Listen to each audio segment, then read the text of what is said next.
Okay. All right. Well, hello. I am going to take a few moments to get used to the microphone. Usually I have the headset, so I'm not so used to holding a microphone in my hand. And it causes a little bit of an issue because I'm Italian and I talk with my hands. So I might have a little bit, I might have a little bit of trouble. We'll leave it there in case I need. Well, welcome everyone, and I'm very happy to be here and grateful that BrightCasters invited me back.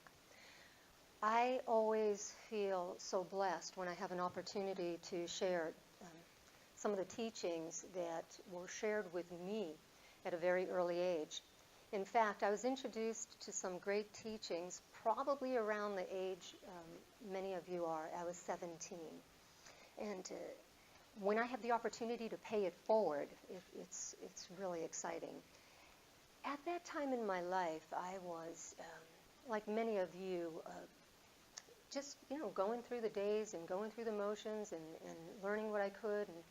And I was given the information that I could actually create a different life for myself through my thoughts and through my words.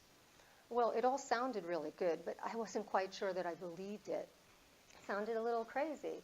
Like I could actually influence my outside reality by changing the way I thought. And why would my thoughts really make that much of a difference? And how come words are so powerful?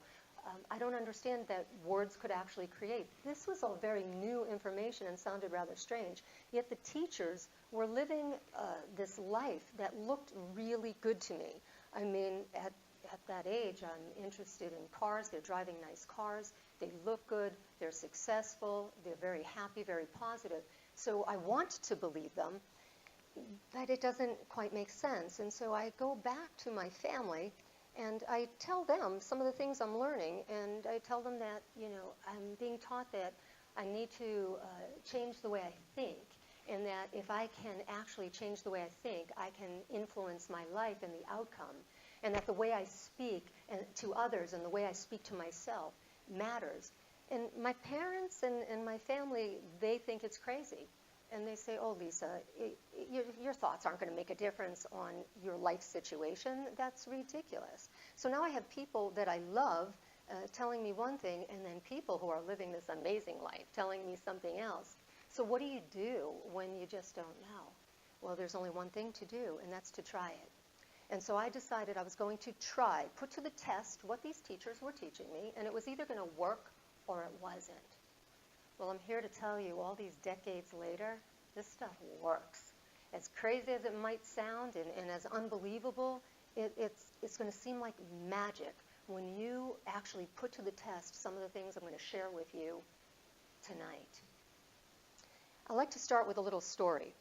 It's about this homeless man, and he is sitting on a box, and it's kind of a chilly, damp night, and he's miserable, and he's been sitting on this box for 20 years, and he's begging, to the people walking by, please, please, do you have even $1? Well, this one man walks by, and he begs the man for $1. He says, I'm cold, I'm hungry, I'm suffering, please. And the man looks at him and he says, well, perhaps, but let me ask you a question. What's inside that box? Well, the homeless guy says, I don't know. I've been sitting on it for 20 years. It's just a box. And so the man said, well, I'm very curious. I want to know what's in it. I can't believe you've been sitting on a box for 20 years. You were never curious to look inside? And he said, it's just a box. Why would I even bother? And he said, the man said, I'll give you the $1 in one condition. I'm very curious. You look inside the box. So the homeless man said, very well. And he gets up and he tries to lift the cover off the box, and it's stuck because it's been closed for all these years. Finally, he pries it open, and they both look inside, and it's filled with gold, solid gold. That man had been suffering for a lifetime, sitting on a treasure, and he never even knew it because he never bothered to look inside. Very much like most of us, we're born with this amazing gift, the power of mind. We can literally change the course of our lives through the power of thought and through the power of word. But we never look inside. because we don't believe it. We don't believe that there's a treasure in there. So what I'll be sharing with you tonight is how you can change even one word and change your life. Now, there's so many different things that I could have chosen to talk about tonight. And it's always very interesting for me because there's so much that I want to pass on and pay forward. So I was thinking to myself, well, what could I give these kids? What could I give these kids that would be something simple, like a simple tool that would be impactful and something that could actually possibly be life-changing? And that's when I said, okay, I'm going to talk about the power of the word and how when you change your words, you literally change your perspective. When you change the way you see things, what you see changes. I'm going to say that again. When you change the way you see things, what you see changes. I'd like to give you an example. I'd like to talk about someone that I think most of you know. Do most of you know Steve Jobs? Do you know the name Steve Jobs? Yeah. As a reminder, I hope all your phones are off. You were invited to turn them on. Now it's time to turn them off. Okay, so Steve Jobs, he created Apple. And why am I bringing him up? Because he is a name that most of us know, and he has an interesting story. When he started, he was not born into a very wealthy family, very average middle-class family. And so the story goes that he started Apple, where, do you know? In his garage, in his parents' garage with his friend. And there started the birth of Apple. We have iPhones, we have the computers. And he works very hard, and it wasn't long before it became a billion-dollar company. Amazing. Well, something happened as he went down the road. He came across a very big problem in his career. The company that he started that became so successful, he got fired. Can you believe it? He got fired. Yeah. And now, some of you may think, well, what's the big deal? He was already really rich. Like, so what that he got fired? But it was more than money for him. It had to do with his character. It had to do with his self-esteem. And also, too, when you are at that level and it appears like you fail, it's embarrassing because it's in front of the world. I mean, we have our own stuff going on with social media. I mean, if somebody writes something that's embarrassing or if something comes across that's not correct, we don't like it. Well, can you imagine to be embarrassed in front of the world? He felt very bad about this for a couple of months. But then something happened. He changed one word. And that word that he changed was problem. And before I go any further, I'd like you to take out your paper right now, because the paper you were given has something written on the top that says, my biggest problem is. So I'd like you to just take a moment right now and consider some of the problems that you're dealing with in your life. Now, maybe you're in a cycle right now where you're like, I don't really have any problems. Then think of some from the past. But what I'd like you to do is, if you can think of at least maybe 3, if not, make sure you have 1. I'll give you some examples. My biggest problem is my relationship with a family member, or my biggest problem is financial. My biggest problem is maybe it's a health issue. My biggest problem is I have a lot of negative thinking. Whatever the problems are that you're dealing with on a day-to-day basis. Maybe your biggest problem is a job you don't like, or a person that you don't get along with. What are some of the biggest problems you have right now? Just write down a few.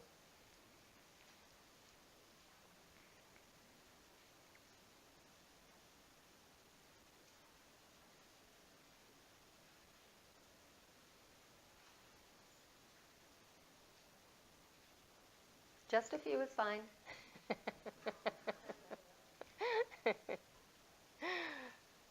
Some days we could keep going, right? We could fill up a page. Okay, so Steve Jobs' biggest problem was pretty big. He got fired from the company he started.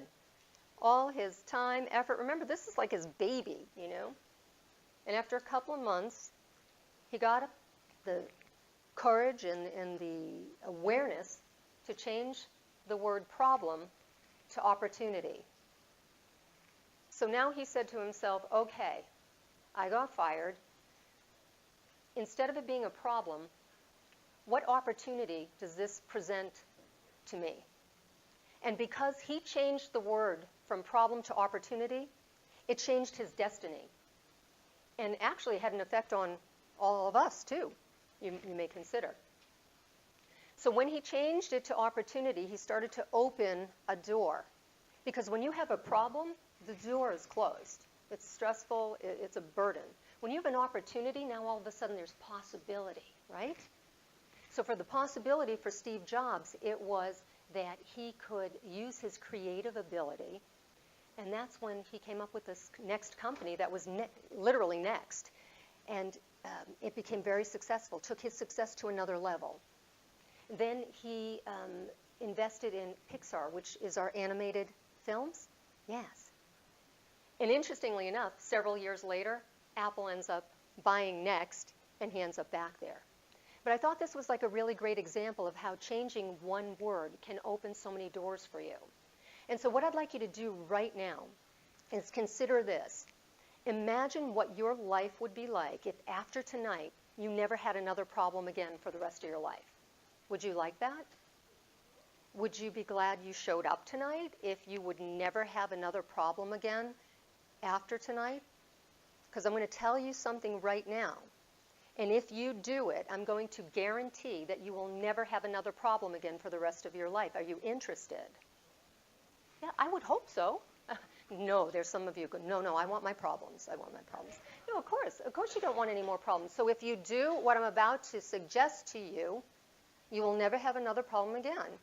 And now you're going to get your pencil out, and you're going to write on the word problem a big X. You're just going to put a big X on the word problem. And you're going to write above it opportunity.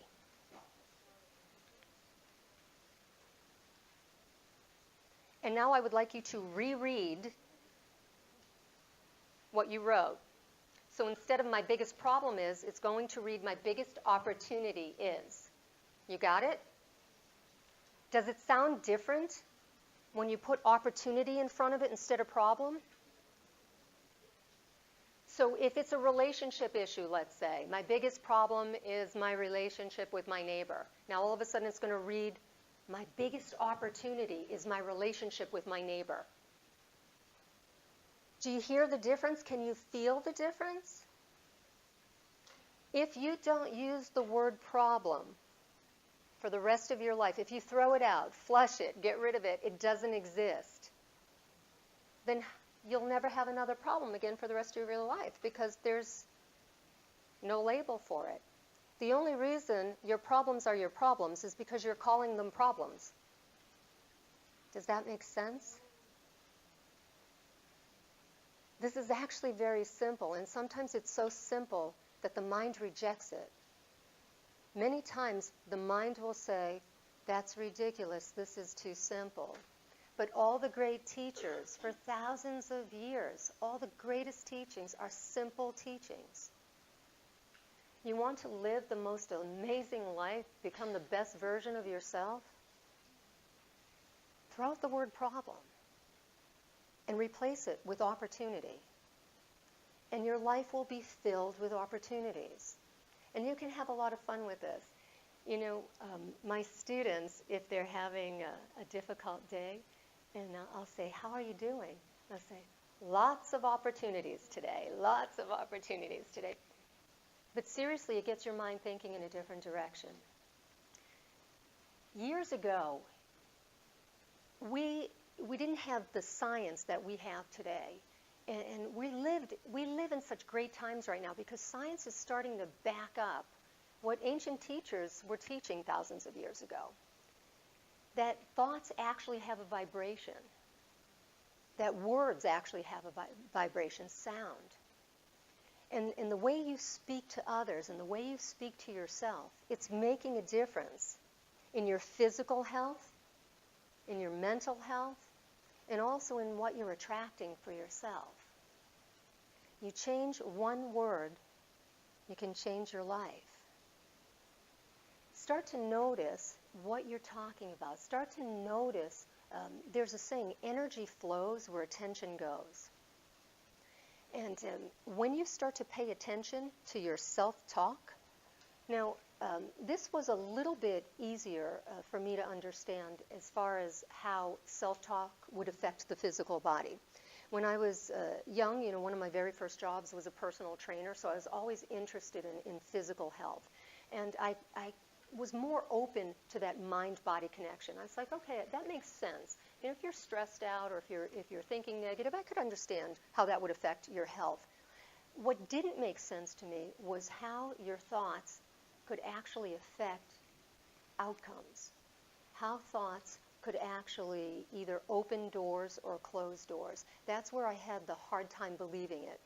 And I tell you this, not only your words, your thoughts are affecting your physical health, but it's also affecting your relationships and the opportunities that are either there for you or that you're not seeing.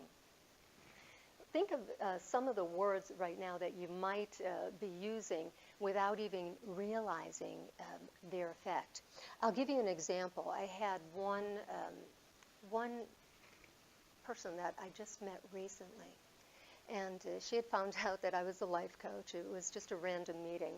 And so she started talking to me a little bit and sharing about some of the struggles that she was having. Well, she used the word struggle maybe 3 or 4 times in less than 2 minutes. She didn't even hear herself. And I thought, how interesting. She's putting all this energy talking about her struggles and validating her struggles and what she's going through, and not even having the awareness that the more she talked about it, the stronger those struggles were becoming in her life. And so I listened politely, and then I asked her, I said, words are powerful, and do you think that there's another word you could use to describe your situation where you would feel that it's, you're being honest, but maybe a different word choice other than the word struggle? And I had come up with a couple of different words for her, but she was like, no, no, it's not that, no, it's not that. And it really needs to be something that you resonate with, because, you can't fake this stuff. And so I offered the word stretch. Instead of life as a struggle, would you consider life as a stretch right now? And she said, yes, I can go with that. And I said, well, think about this for a moment. Stretching is healthy, especially I'm a yoga teacher. I mean, people pay to stretch, so it's much more positive. And wouldn't you rather stretch than struggle? So just a little example of start to listen to yourself. You want to learn, you want to understand why you're in any situation that you're in. Start noticing what you're thinking about, what you're focusing on, and what you're talking about. Because we're like a human magnet. And we're all creators. Every one of us are creators. Those of you who came to the Vision Board workshop, we talked about this. Everyone creates everything, either consciously or unconsciously. Many times people will say to me, oh, you can't say that I created this mess I'm in. I would never create this mess I'm in. And I'll say, well, of course you wouldn't, not consciously. But you did create it. Very important to start paying attention to how you're speaking, how you're communicating, and also how you're thinking. How does your problems sound now if they are opportunities? Manageable? Yes or no? I see some faces going, I don't know. Give me an example if you'd like. Is there something I can help with? How about one? My biggest opportunity is? My biggest opportunity is self-doubt. Well, my biggest problem is self-doubt. My biggest opportunity is self-doubt. Now, when you say my biggest problem is self-doubt, that's it. You're stuck. It's a burden. It's heavy. when you say my biggest opportunity is self-doubt, now there's room for growth. Now there's the possibility that you're given this to actually help you to move past it. You know, if you've ever started working out, you work out with small weights. And then after a while, those small weights, those 3-pound weights, they don't do it anymore. So then you might take on 5-pound weights or 10-pound weights. That's how you get stronger, right? So when we're given these life challenges, we're given these challenges so that we can literally get stronger. I was told by one of my teachers years ago that anytime you had a question about life, that you could go to nature, that all your answers to life are in nature. I found this to be fascinating. So I started to go into nature and look at things differently. Well, one of my favorite teachers turns out to be the butterfly. And most of you know that the butterfly represents transformation. Yes, do you know that?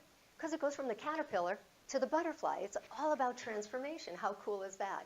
But I'd like you to consider this. Consider the caterpillar. Just kind of going about its business, right? Life's not so bad as a caterpillar. But hey, what the heck? The caterpillar's feeling transformation in the year. So the next thing you know, the caterpillar is in the chrysalis. Do you know what happens to the caterpillar once it's in the chrysalis, the cocoon? Who knows? It turns to mush. Yeah, seriously, this is science. It turns to liquid, like goo, like gross. Yeah. Now imagine you're the caterpillar, and you're inside the chrysalis, and you are dissolved, like you have been turned into nothing goo. You're thinking to yourself, wow, another fine mess I got myself into. Like, this is terrible. Life wasn't that bad as a caterpillar. Like, things could not be worse. However, the caterpillar had to be completely dissolved in order to form the butterfly, right? It's growing wings. But then the next thing you know, it's not over. Now it outgrows the cocoon. And do you know what happens when the butterfly tries to get out? It's difficult. We'll use the word struggle here. It's tough. And if you have some compassion, if you feel, oh, I just feel so bad, this poor little thing is suffering, and you get a little tiny knife, and you just kind of open it a little bit to make it easier for the butterfly to get out. Do you know what happens? Drops down, goes down a little bit, and then it dies.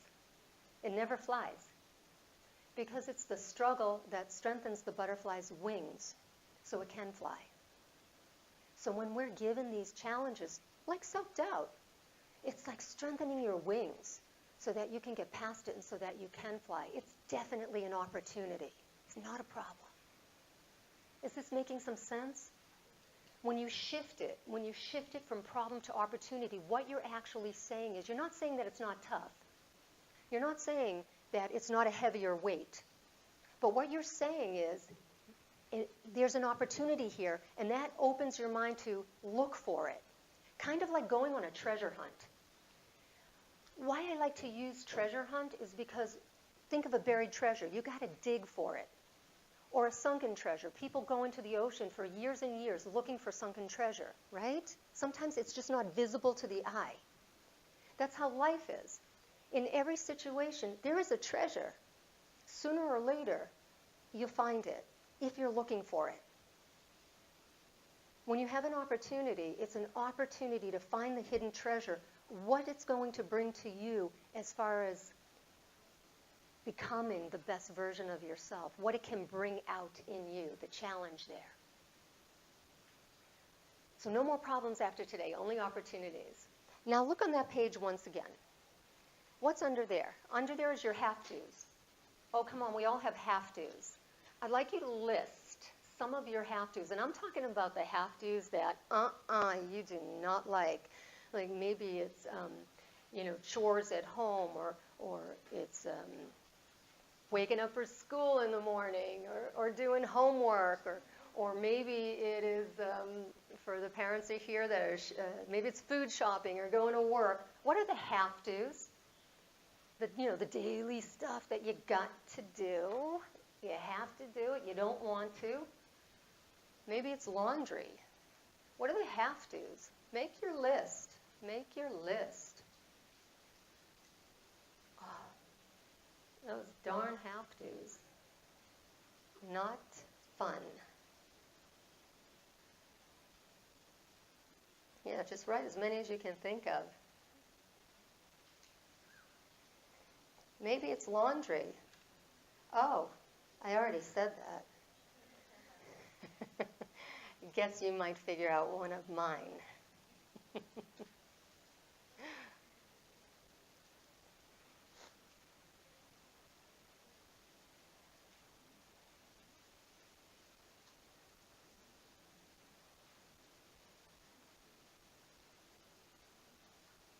Lots of have-tos.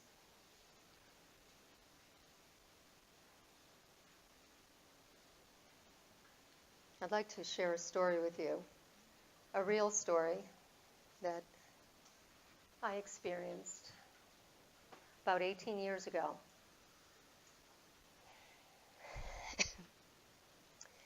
And has to do with laundry, one of my major have-tos. But this is a time when I was raising children, and laundry was definitely an issue because the pile was like always up to here.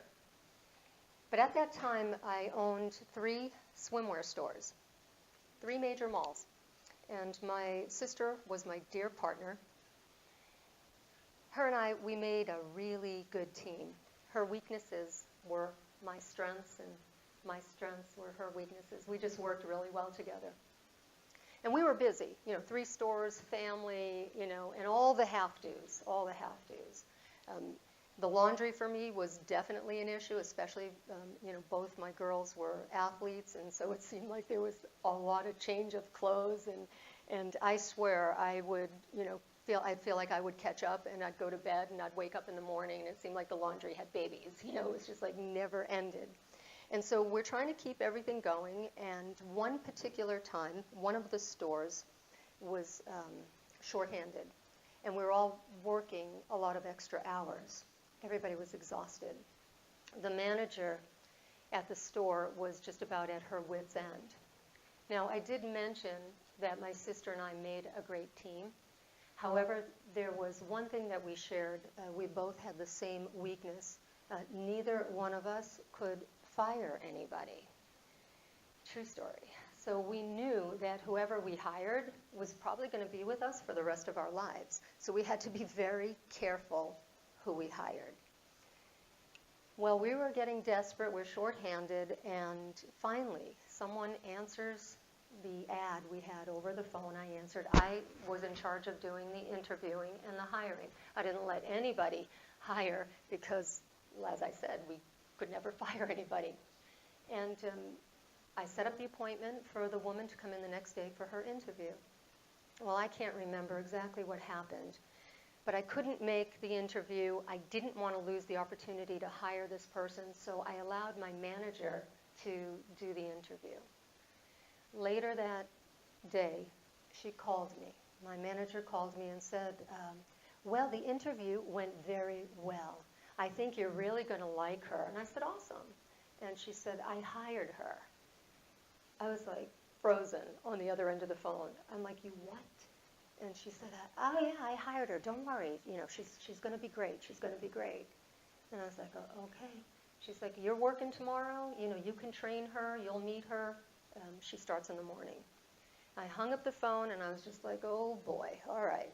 Well, the next morning, I show up. Oh, and by the way, this was Galleria Mall right here in Fort Lauderdale that I'm talking about. So this is 18 years ago. I show up at the mall, and I walk over to my swimwear store, and there's this like little lady with a little sweater and just curly hair and very timid. And I remember looking at her thinking, no. And she was even like old. She was like my age now, But at that time, I was just like, oh, not exactly the type of personality that you would picture in a bikini shop, So I was like, no, she's probably just waiting, for the mall to open. And she walks over to me and puts her hand out to shake my hand and says, "Hi, you must be Lisa. I'm Trudy." And I said, "Oh, nice to meet you. Okay." And we got started, and I start training her. Well, she did not catch on very well. And she didn't do the computer. She couldn't catch on for the cash register. And I was just like, oh, no. What was worse is that she was really, really nice. She was so nice. And I knew, oh, my goodness, we're in trouble. We're in trouble. And the day didn't go very well. Next day, I think it's going to go better. It doesn't. Third day, we're sitting, and the store was slow. So we had these chairs right by the dressing room. We called them the man chairs, to keep the guys happy while the women were shopping. And I started to talk with her, and we talked on a more personal note. And here's what the story is getting to. She starts to share with me about her son. And she starts to talk about her teenage son. And I said, oh, well, teenage daughters. And then she said, oh, my goodness. She said, he's a great athlete. And I said, oh, my youngest daughter is a really super great athlete. Like, we started to have some things in common. And then she said, oh, my gosh, but the laundry. She said, oh, the laundry's never ending. And I was like, I hate laundry. And, I was like, oh, well, this lady, she's so sweet and she's so nice. And she said, oh, yeah, it seems like there's no end. There's just no end to the laundry. And, we were talking about right at this age, when the kids just start driving. And then all of a sudden, she got really, really quiet. And she said, man, I always hated to have to do the laundry.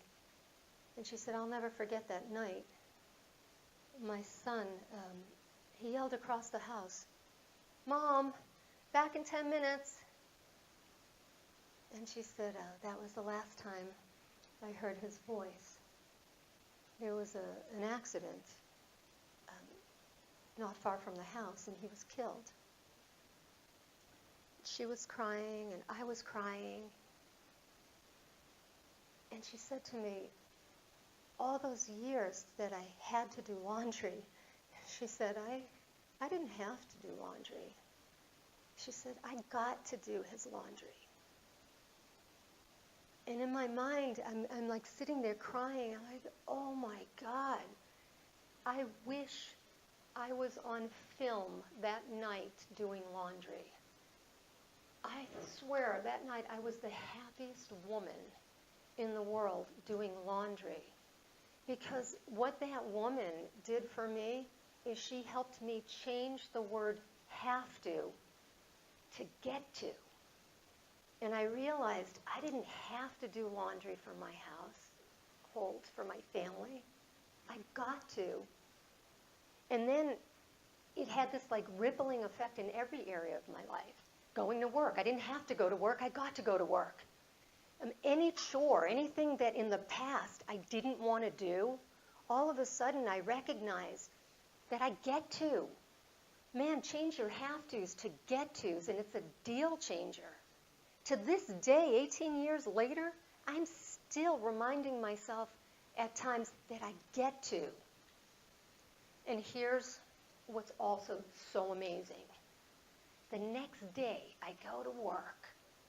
I get a phone call. It's Trudy.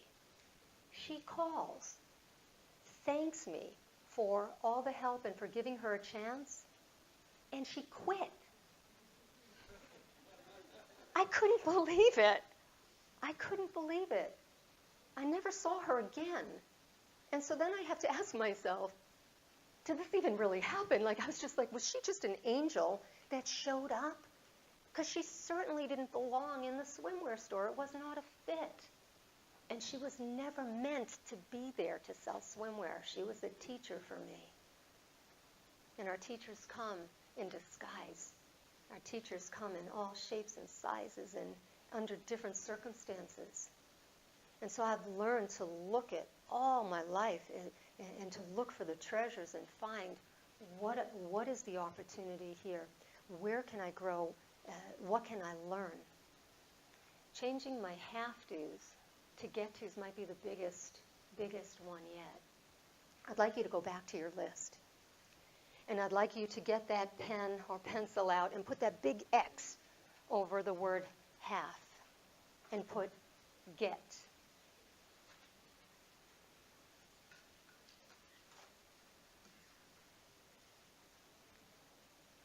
So we're Xing out the have-tos, bringing in the get-tos, and I'd like you now to reread your list.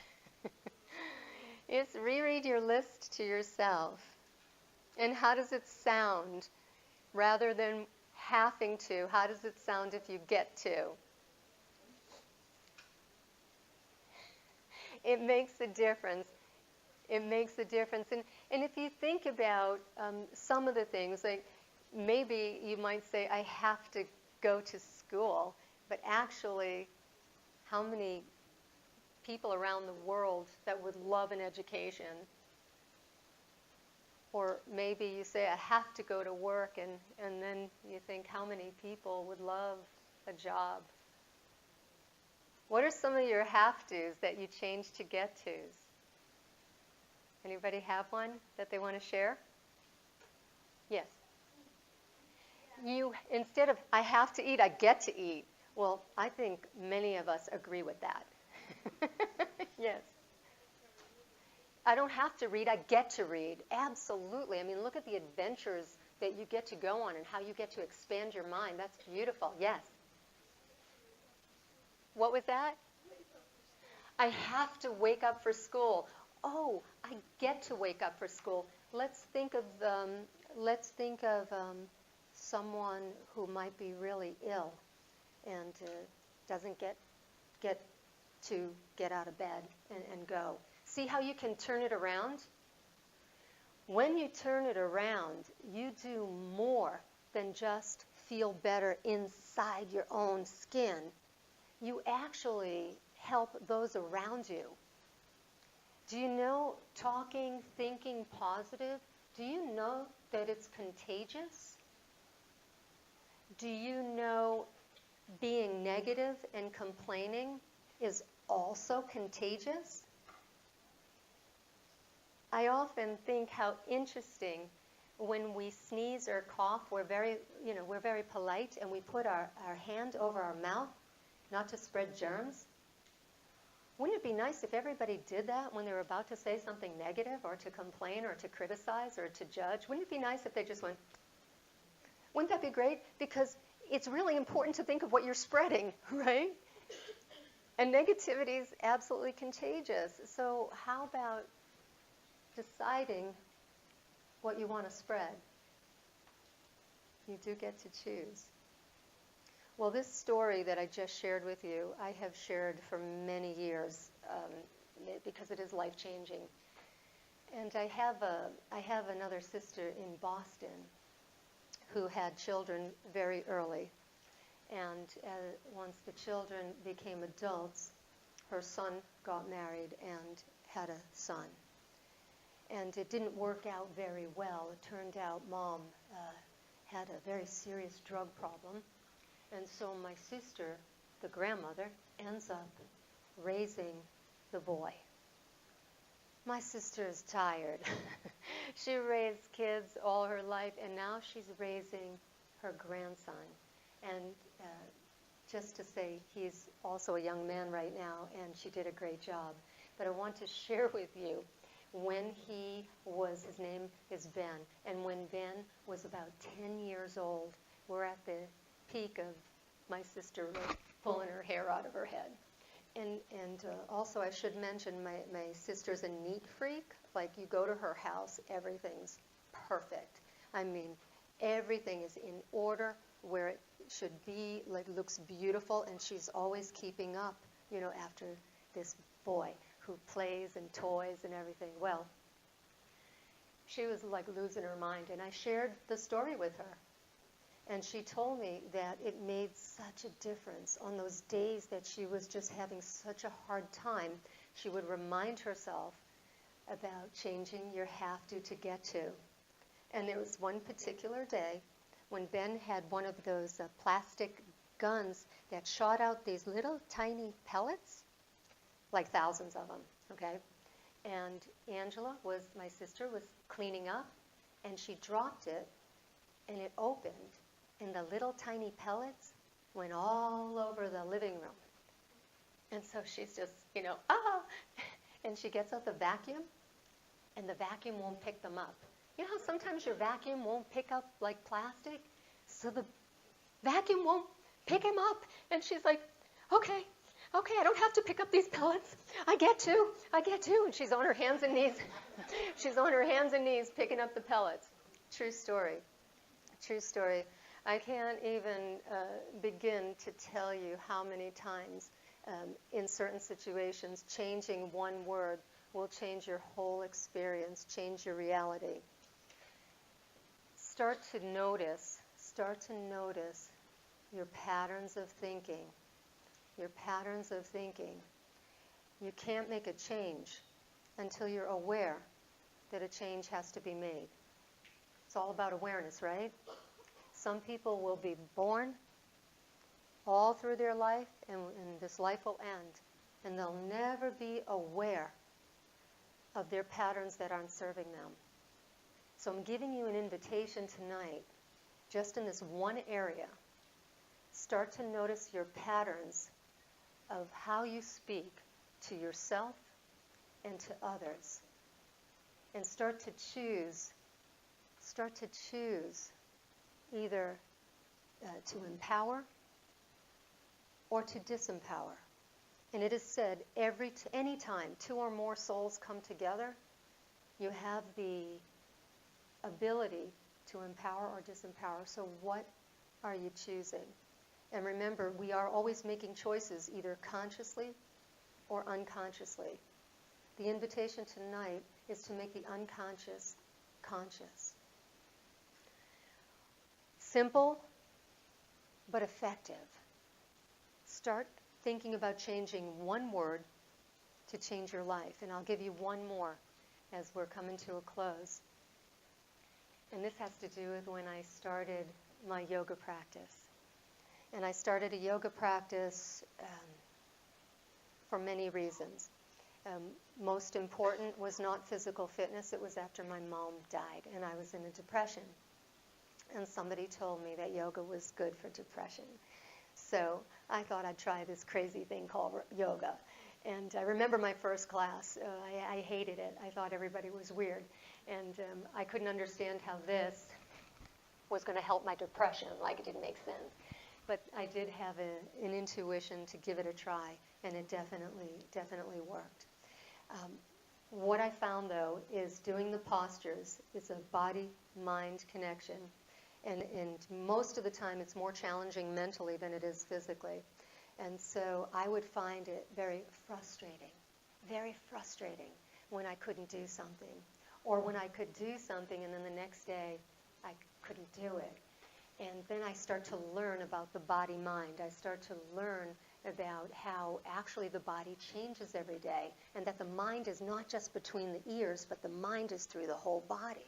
It's like, what? Are you kidding me? You know, we're taught that the mind is just between the ears, but now, again, science is starting to back up what these teachers have been teaching, for thousands of years. And, science now shows, many of you might know this, that we actually have a mini brain. How many of you have heard about the mini brain? It's your gut. Yeah, it's the mini brain. It literally has emotions like brain waves, just like the brain in our head. And it makes sense, like your gut feeling, when you can feel something in your gut. So it does make sense. But I learned that the body's constantly changing, and we hold on to stress, and we hold on to different emotions in different parts of the body. So on different days, it shows up in your yoga practice. And so I would be very frustrated until I learned that it really had to do with the body's ability to heal itself. And so the frustration turned into fascination. And so I used change one word to change your life within my own yoga practice. And I said, what if, instead of getting frustrated, I got fascinated? And so this is another really powerful switch. I have shared this with so many students, and it has become quite, again, funny when I'll ask, how are you doing? And they'll walk by and say, fascinating. You know, it's just changing the frustration to fascination. And why would it be fascinating? Because of the different opportunities for what you can possibly learn. What's there for you can constantly become fascinating. What do you think? What do you think about words being powerful? Yes? Did I give you some good examples? Any questions? Any questions? Yes.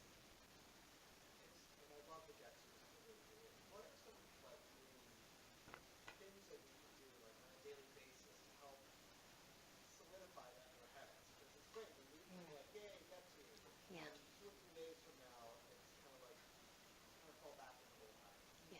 Did everybody hear the question? The question is like, what can we do to kind of get us in the pattern and the routine, because we fall back into old habits? Like, what are some practices that we can do? And thank you for that. I'm glad you brought it up, because it is a practice. Imagine if you wanted to play piano. I mean, you're not going to sit behind the piano, most of us, and play beautifully. It's going to start with, you know, the first lesson that doesn't sound very good, and then through practice, you get better and better. What about the first time you learn to drive? It seems like there's so much that you have to pay attention to, and then the next thing you know, you're driving and not paying attention, and the next thing you know, you're in autopilot. So there are things that in the beginning, yes, you do have to pay attention, and you do have to be conscious of making these choices. So there are a couple of things you can do, and one I love to share with you, and it's an exercise that you can all do, and you can start this week, and it's called useful, not useful. And what you do is you start to notice your thoughts, and you actually label your thoughts. The hardest part of this exercise is to remember to do it. When I say label your thoughts, you don't write them down. You don't analyze them. All you do is label a thought. Bam, useful or not useful. Useful or not useful. And I'll give you an example. So let's say you get aggravated with someone, and in your mind, you call them a jerk or something like that. Immediately you'd go, not useful. Or maybe you have a judgment or a criticism towards someone, and as soon as you have the thought, you label it not useful. Maybe you look at a beautiful painting, and it makes you feel wonderful, and you're like, oh, that's gorgeous, useful. So pretty much what you're doing is you're going to label any stressful thoughts not useful. Anything that comes from fear is going to be not useful, and anything that brings you harmony, joy, is going to be useful. Now, here's what's interesting. Over the next few days, if you do this, you're probably going to notice that you have an overabundance of not useful thoughts. Any negative thoughts are going in the not useful category, and when you shine a light on it, you're going to realize that the majority of your thoughts are not useful. Now, at this point, I say people usually either laugh or cry. And I'm going to totally recommend laughter, because the tears are going to be not useful, okay? So you're just going to recognize that this is the patterns of mind. It's the patterns of thinking, and it's okay. But here's the good news. The more you shine a light on your patterns of thinking, the more they will lessen. And within a week, you will have less negative thoughts. And you will never have the same amount of negative thoughts again. For the rest of your life, they'll be less. I wish I could tell you that they'll be gone, but they won't be. They'll be less, though. And why is that? Is because once you become aware of something, you cannot become unaware of it. Let me explain this. Maybe you've watched a movie where there was a courtroom, and you have two attorneys, and you have a jury. And one attorney will say something that is inappropriate, and the other attorney will say, strike that, and he'll look at the jury and he'll say, you didn't hear that, strike that from the records. Now, how do you unhear something? You're like, if you're on the jury, you're like, I heard that. I can't unhear it. Like, once you hear something, you can't unhear it. Once you know something, you can't unknow it. Once you become aware of the amount of negative thoughts, you'll be aware of it for the rest of your life at a different level. and you'll understand that they're not serving you. Now, the more clever you are, the more your mind will try to sneak in not useful thoughts into the useful category. Okay, so be careful of that. I'll make something up. Okay, so let's say you're criticizing someone. Oh my God, look how stupid that person's acting. Oh, well, that's useful because I never want to act like that. No. That's a not useful thought. And to simplify it is if it doesn't come from love, it's not useful because the only thing that's real is love. Now, sure, are there going to be some fear thoughts that are useful? Like if it means your safety, cobra snake, don't pet it, dark alley, don't walk down there alone, things like that. Yeah, there's common sense fear thoughts that are useful. But when you start to shine a light on your patterns of thinking, it starts to give you what we're going to call mind mastery. Because you have two choices. Either you master your mind or your mind masters you. Useful, not useful. So that's one exercise that you can do. And then after this week, you'll add another 2 words. Cancel that. So just for this week, just do the useful, not useful. Then the following week, if you have a not useful negative thought, you're just going to say to yourself, cancel that. So this is just all in your mind. You're not saying it out loud. You're not walking around useful, not useful, No, this is just in your mind. You just tell yourself useful, not useful. And then after this week, for the rest of your life, if you have a not useful thought, something that's unkind to yourself or to others, you're just going to say, cancel that. And why would you do that? Because energy flows where attention goes, and you don't want to feed energy into that with which you don't want. You don't want to focus on what you don't want. You want to focus on what you want. So that's one. And the other one that I think is really useful is waking up in the morning. Wake up in the morning. Every morning, you start your day writing 3 things you're grateful for. Start your day. Your morning is the foundation to your day. You cannot build on a weak foundation. Make sure you get up just a little bit earlier so you're not stressed out, rushing around. Have a nice start to your day, and that way you'll have a strong foundation that you can take whatever life gives you throughout the day. Start your day with a little extra time. Write down, start a grateful journal. But here's your challenge. You can't repeat. Oh, because some of you are like, well, I know about that grateful thing. I do that. No, you can't repeat. So you're going to write 3 things that you're grateful for, and then the next day, 3 different things. If you become more conscious, you will recognize that from now, for the rest of your life, if you're paying attention, you'll never run out of things to be grateful for. Just the fact that you have 2 eyes and you can see, you could be grateful for every little thing that you see. I mean, you take it as far as you want. Any other questions? Yes.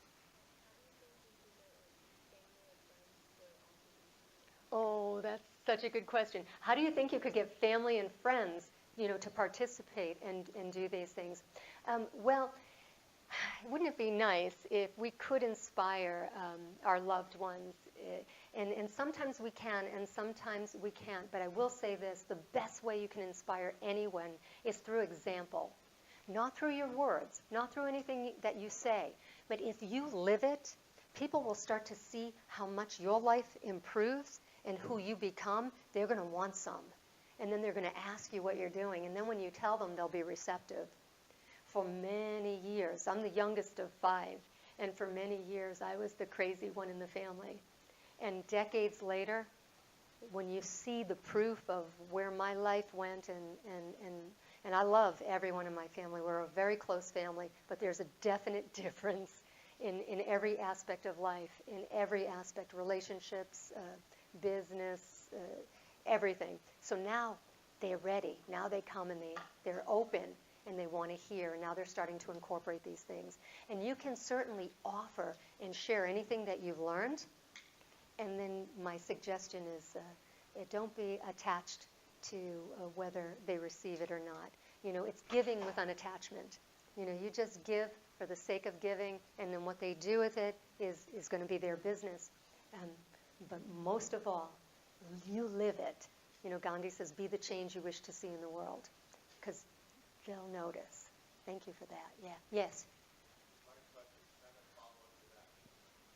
What if my father is very negative, he's a big part of my life, and I don't want to avoid him and separate him from my life. It brings stress to me. Yeah. Yeah. Yeah. I don't know what to do. Oh, am I the right person to ask this question to? My dear, lovely, old-fashioned Italian father was very similar. It's just the way he was raised. And many times people are raised literally to be negative because parents, they pass on what we're going to be polite, they pass on their gifts. And we try to protect our children. And a lot of times we have the mindset that being negative is being, a protection for the worst that could happen, not realizing that you're actually attracting exactly what you don't want. So what do you do? The question is, what do you do with a family member that you love, that is a big part of your life, yet being around them is toxic and negative? There's a little exercise that I offer clients in private coaching, and I'll share it with all of you. It's the understanding that you don't actually have to take what's being given. So let me give you an example. Okay, I'm going to come over here. I can walk over here. We're going to pretend I'm giving you a gift, okay? We're going to pretend I'm giving you a gift, but you're not going to take it, okay? Here, I have something for you. I'd like you to have it. Say no. Say no. Take it. I really want you to have it. Take it, take it, take it. If he doesn't take the gift, who does the gift belong to? That's right. See, the only way the gift becomes yours if you say, oh yes, thank you, I'll have that. So, I'd like you to consider that anyone's negativity, we're going to be polite here, they're giving you a gift. They want to give their gift. And so when your dad wants to give you his gift, it's up to you whether you take it or not. So in other words, no one can make you feel anything. Like, feel happy, feel sad. No one can make us feel anything. So when we start to take responsibility for what we're taking in, it's actually a very powerful awareness. Like, you could actually sit and listen to someone be negative and not be at the effect of it. So I understand that's not easy. And it is a practice, but even sometimes just with what I just said to you, the next time your dad starts being negative is if you can understand that everybody gets to choose who they want to be, and we don't have control over that. The only thing that's our business is how we respond to it. And if you continue to just be who you want to be, regardless of who your dad's being, you might find even a shift in your dad.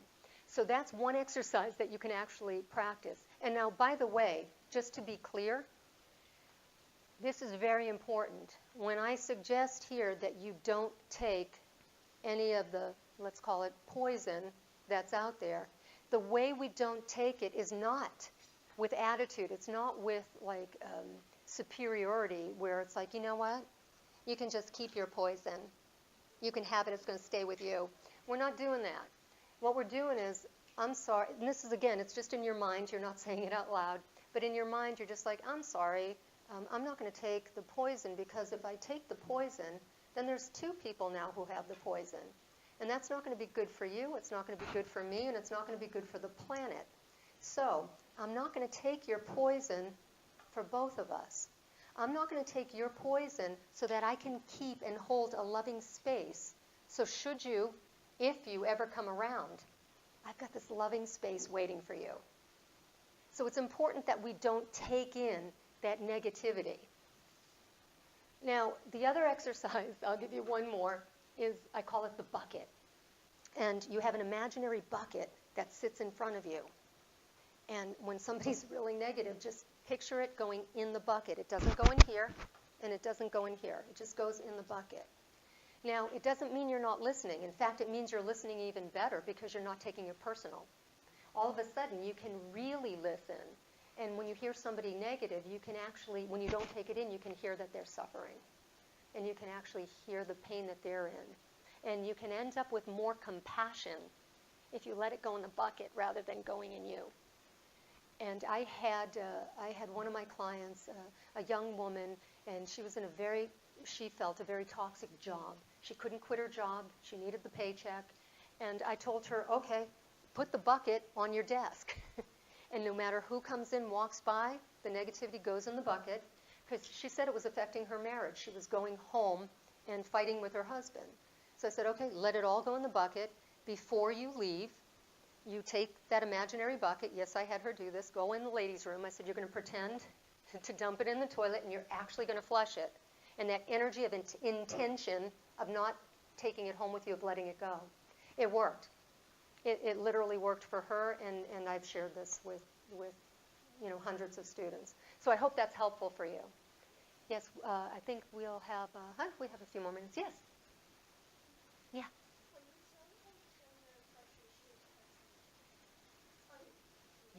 Yeah.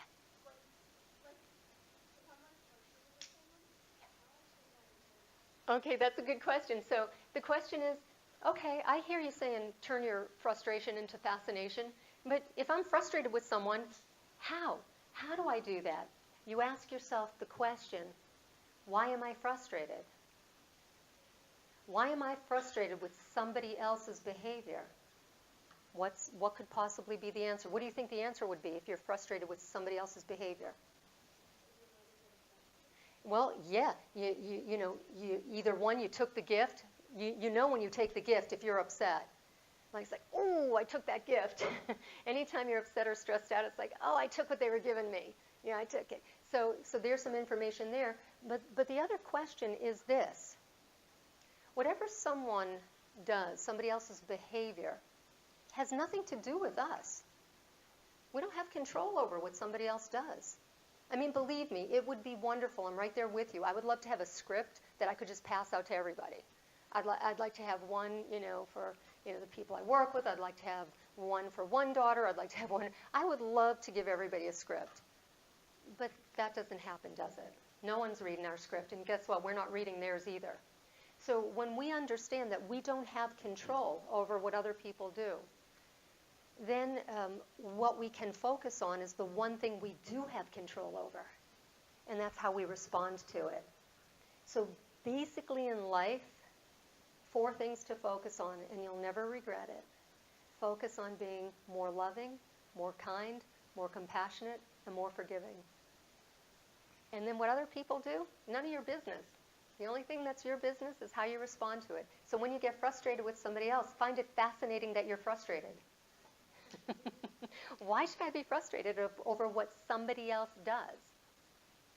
I had a gathering that I went to, and it was quite a lot of people, and someone who cares very much for me came over and sat down next to me and wanted to apologize because one of the guys that was at the party was wearing a very offensive T-shirt. And the person who cares very much for me has a lot of respect for me, and he felt that it was going to ruin my night. And he said, oh, Lisa, he said, I just want to apologize, this is so-and-so's wearing this offensive T-shirt, and I just don't want it to ruin your night. And I looked at him and I said, why would it ruin my night? I'm not wearing the T-shirt. Like, it would ruin my night if I was wearing the offensive T-shirt. But why would it ruin my night that somebody else was? Like, what somebody else, who they choose to be in this lifetime has nothing to do with me. Who I choose to be in this lifetime has everything to do with me. Is that helpful? Yeah. Yes. What do you do if you are actively putting negativity in somebody else's life, and then it makes it negative for you? Okay, so it's kind of like that ping pong game. Like the question is, what if you're negative and you put it on someone else and then it comes back to you? Did I hear the question? Yeah. Basically, again, we can't make a change until we're aware that a change needs to be made. So as soon as you become aware that you put that negativity out first, it's a beautiful thing to take responsibility and to just say, you know something, I started this with being negative, and I'm really sorry. And then it ends right there. And you know something, we're all human, and we're all going to make choices that don't give us the most harmonious or happiest end result. And what do we do with that? What matters is who we become from it. You know, we can't change the past, but we sure can learn from it. And that's what it's all about, is taking whatever life brings you and turning it into an opportunity. And that opportunity is even when we make choices, poor choices. You know, we take that opportunity to grow. That's a great question. Okay, one more question? Or yes? Every now and then you meet somebody that is very loving and empathetic towards others, but they turn on the news and there's something going on the other side of the world Yeah. that's heartbreaking. Yes, yes, But they Yeah. zero in on. yes. What would you say to that person if they were sitting there? Well, if the person was standing right there and they were asking me, I would suggest to them that they stop watching the news. Yes. And I'm actually that person that you described. And I had to stop. I didn't have to. I chose to stop listening to the news. Now, many people will say to me, well, don't you have to stay informed? And I say, you know, I assure you, if something happens that I'm supposed to hear, someone tells me. I hear it. But what I find is that it doesn't deplete me, and then I can remain strong for my community, for my family, for my friends, and for myself. So it goes back to useful and not useful. You know, the mind is addicted to stimulation, and so we have to recognize when it's actually useful information and when it isn't, when it's destructive or disempowering. So the follow-up question to that Yes. is that this person may think that if they see something so devastating, so negative, that it somehow makes them feel better because they're not in that situation. Yeah. I don't buy into that at all. Yeah, that's a mind trap, and it absolutely is harmful. You know what you could do for this person? You could do a little experiment, and in fact, let's all do it right now. You're just going to sit back, and we'll end with this, because this whole talk is about how powerful the mind is. And go ahead and just sit back for a moment. You're going to close your eyes. Okay, you're going to close your eyes, and you're going to imagine that you're in your kitchen. And you're going to see your kitchen counter. And on top of that kitchen counter is a very juicy, ripe lemon. Do your best to see it, to visualize it. And see yourself walking over to the lemon, and you're going to grab a knife. And you're going to cut the lemon in half. It's so juicy that the lemon juice goes all over the counter. And you cut it again in quarters. And some of the lemon juice, it even sprays your face. And yes, you're going to do it. You're going to take that lemon quarter, visualize it as best you can, and bring it right up to your mouth. Yep, do it. Go ahead. And now you're going to bite into the lemon. Go ahead, bite into it. Can you taste how sour it is? Okay, go ahead and open your eyes. So what happened inside your mouth? Did you notice that you have more saliva in your mouth? This is a real science experiment, by the way. It actually, the body responds. This is a real science experiment. And it shows the power of mind. Because there's no lemon. There's no lemon. But yet your body responded as though there was a lemon, right? So when you have a worry, when you have a stress, and your mind takes you through it, your body actually goes through it as though you're going through it yourself. So I would share that, because that's no arguing there. There's no arguing there. So when you're watching something that goes for any tragedies, you literally, on some level, are going through it yourself. It also helps you when you let the mind get carried away and you do the what ifs and you start stressing. You're putting your body through all the stresses as if you went through it. Another little fascinating awareness about the power of mind, the gift that we have between our own two ears. This is the box that's filled with gold. Your treasure is right here, not just with what you can learn, but your power to create. When you take responsibility for all your relationships and for all that you're creating in your life. And there's a beautiful saying that, you can't control the river, but you can control the boat. And this first little exercise of understanding the power of mind and the power of words is just kind of putting your hands back in the steering wheel so you can end up being captain of your own ship.